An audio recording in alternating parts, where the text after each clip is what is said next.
Hi friends, so today what we're going to do is we're going to make a styrofoam print. So we're going to take this nice cool plate here and we're going to make some art. Let's get started. So for this, all we're going to need is some styrofoam, some scissors, a foam brush or a foam roller preferably, a pen or a pencil, and some paint and some paper. You can use a styrofoam plate, you can use a tray, you can use takeout containers, or you can even use what the meat comes in at the grocery store, obviously cleaned or sanitized, or you could always try to ask them and see if they have any that are clean, and then we make some cool art. So essentially what I've done is I cut this part from the plate. If you use a styrofoam plate and you try to smush it down, it's gonna snap and then you won't have a full piece to use. So I cut just the plate part here. And if you're going to write any kind of message, if letters or anything, make sure that you write it backwards, because whatever is on here is gonna become a mirror image. So if you wanna write your name, you're gonna wanna write your name backwards. Any kind of design, just keep in mind that whatever you put on here, when we press it on the paper, is gonna be backwards.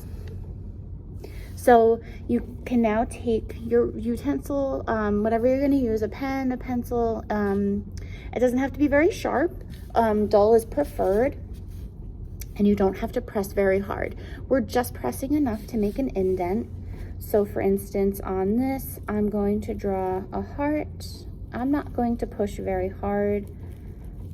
You want hard enough that it's gonna leave a dent, but not hard enough that you're breaking through the plate.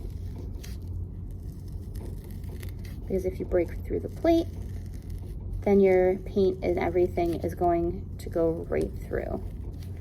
So essentially, I don't know if you can really tell, but we're really just trying to make a dent, and we're not going all the way through, but we're going enough to leave a dent. So this was my design. I wanted to show you. I know that it looks like my name is the right way, but this is the way that the camera is picking it up, but I did put my name backwards. So we're gonna take this now, and I'm gonna take my paint, and we're not gonna do too much. This is why usually when we do a foam roller, it kind of helps control the amount of paint better. And you're just gonna go over just like that. Now that we have our paint covering on top of our print, we're gonna take it and we're gonna press it right into the paper.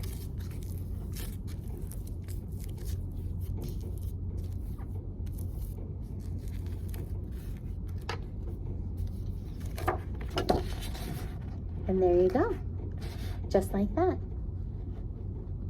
Happy crafting, friends.